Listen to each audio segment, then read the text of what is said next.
Hey everyone, and welcome back to the channel. I'm RJ and I am so glad you're here with me today. If you're new here, this is a space where we explore the things we're passionate about, and for me, one of the biggest passions is the feeling of being on two wheels.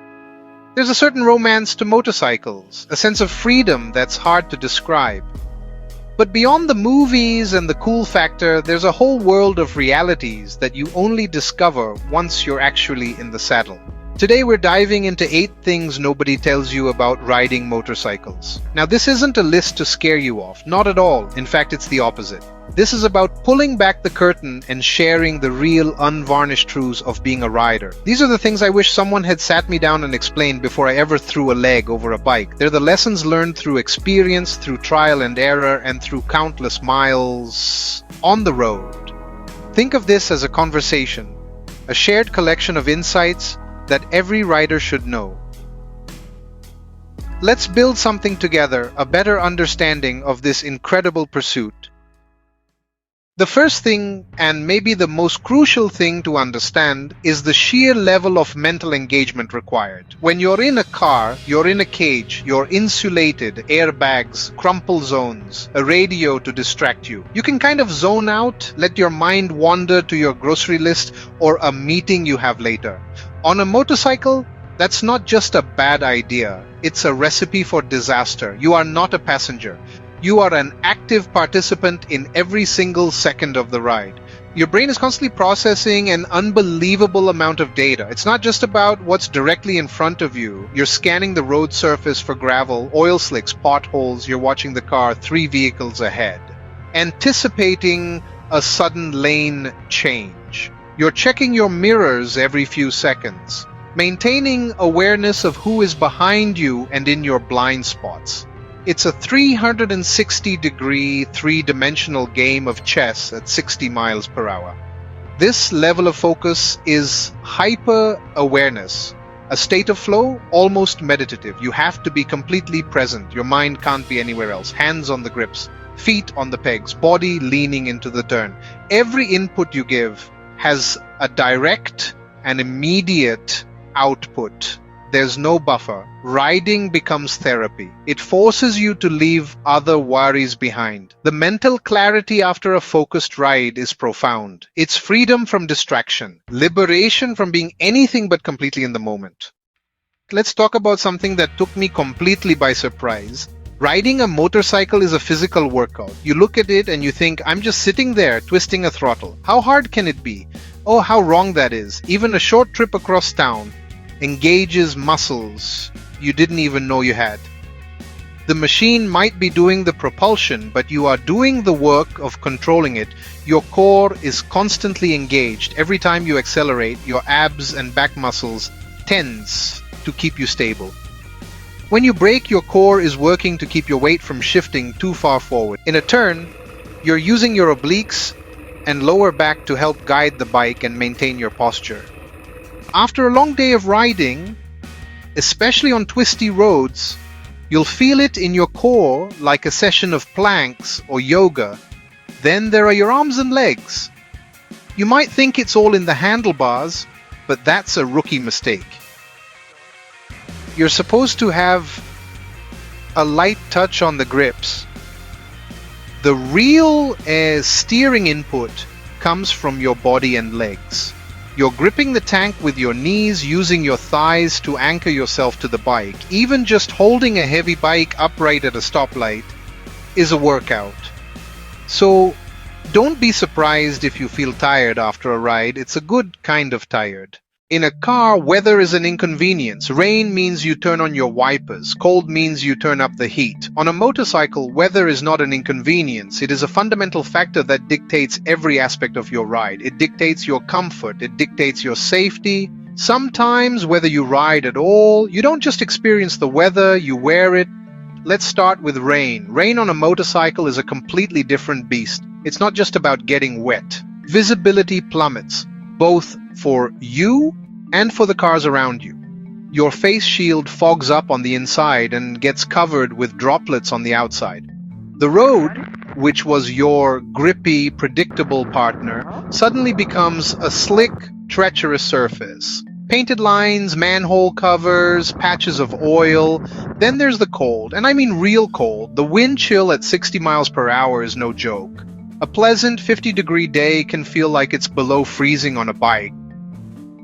Your fingers go numb, making it difficult to feel the clutch and brake. And on the flip side, there's the heat. Sitting in traffic on a hot day with an air-cooled engine baking your legs is like sitting in an oven. You're wearing a helmet. You're wearing a jacket. You're wearing gloves. You're wearing boots. Wind is another character in this play. A gentle breeze is one thing, but a strong crosswind is a constant battle. What this all means is that you become a hobbyist meteorologist. You check the forecast before you even think about grabbing your keys. You learn that weather isn't just a backdrop for your ride. It's an active participant, and you have to respect it, plan for it, and gear up for it every single time.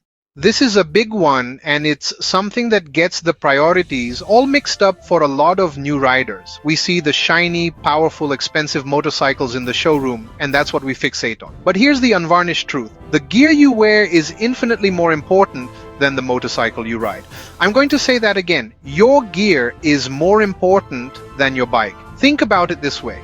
The bike is optional, the gear is not. You can ride a 20-year-old, $2,000 motorcycle and be perfectly safe and have a fantastic time. But if you're riding a brand new $20,000 superbike while wearing jeans, a t-shirt, and a cheap non-certified helmet, you are putting yourself at catastrophic risk. The bike is for the ride, the gear is for the slide, and sooner or later, everyone has a slide. Let's break it down. Your helmet is the single most important piece of equipment you will ever own. It is the only thing standing between your brain and the pavement. Don't skimp on a helmet, ever. Look for DOT ECE Snell certifications. Make sure it fits perfectly. Then there's the jacket, pants, gloves, and boots. People call them leathers, but modern gear is often made of advanced textiles with built-in armor. Armor at the elbows, shoulders, back, hips, and knees. This stuff is designed to resist abrasion and to absorb impact. So when you're budgeting for your entry into motorcycling, my advice is this. Allocate a significant portion of your budget for high-quality gear before you even look at bikes. I want to talk about something we don't often admit in the riding community. It's a universal experience. So you are going to make mistakes, you are going to mess up, you are going to feel clumsy and foolish, and you know what? That's completely okay. It's part of the learning process. No one starts out an expert. One of the most common and humbling mistakes is dropping your bike. It almost always happens at a standstill or very low speed. Maybe you come to a stop and forget to put your foot down. Maybe you park on a slight incline and lose your footing. Maybe you're trying a tight U-turn in a parking lot and you get the balance wrong. The bike leans, you try to save it, and then gravity wins. The feeling is awful. Your stomach drops, there's the crunch of plastic or the scrape of metal. It feels like a massive failure, but here's the secret. It has happened to every rider out there, every single one, the big Harley rider, the sleek, powerful sport bike rider, the muddy adventure off-road rider. It's a rite of passage. What matters is what you do next. Learn to pick up your bike safely, check for damage, take a deep breath, swallow your pride, and get back on. Each mistake is a data point. A lesson. You stalled at a green light because you let the clutch out too fast. Okay? Lesson learned. You grabbed too much front brake and the front wheel washed out. Okay? Lesson learned. You learn your bike's physics through these small failures. Start on a smaller, lighter, preferably used bike. A used bike likely already has scratches. Adding one more isn't the end of the world. Give yourself permission to be a beginner. Embrace mistakes as part of the journey. It's not failure, it's fabrication. It's how a rider is built. This is honestly one of the most wonderful and unexpected truths about motorcycling. From the outside, riders can sometimes look, a little intimidating, all geared up, riding these loud machines. But once you're in, you discover that the motorcycling community is actually one of the most welcoming, supportive, and helpful groups of people you'll ever meet. There's this immediate bond, a kind of shared understanding. It goes way beyond age, background, or even the type of bike you ride. It all starts with the nod. When you're out on the road and another rider approaches, you give a little nod, or maybe a two-finger wave down low. It's such a simple gesture, but wow, it means a lot. It says, I see you, I get it. Stay safe out there. It's this small moment of connection. Part of the same tribe, sharing the same road, and honestly, the same risks. But this sense of community goes way beyond just a wave. Pull over to check a map or take a break. The next rider will often slow, give a thumbs up, and make sure you're okay. If you have a breakdown, other riders will stop. They'll offer tools, knowledge, a cell phone, or even a ride. There's this unwritten code. We look out for each other. And this support system, it thrives online too. There are forums and social media groups for every type of bike and every style of riding you can imagine. Are you a new rider with a stupid question? Just post it. You'll get dozens of helpful, detailed answers from experienced riders. You'll find camaraderie at local bike nights, at coffee shops, and even at gas stations. A total stranger will walk up and start a conversation about your bike. It doesn't matter if you're on a scooter and they're on a massive touring bike. The passion for two wheels is the common ground. So while riding can sometimes feel like a solitary act, you are never truly alone. You're part of a massive global family.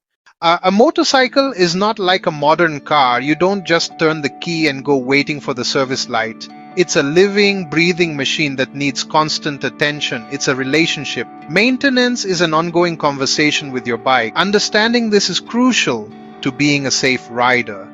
Before every ride, there's a ritual. It's called the T-Clocks checklist. Tires, controls, lights, oil, chassis, stands, quick tire pressure and wear check.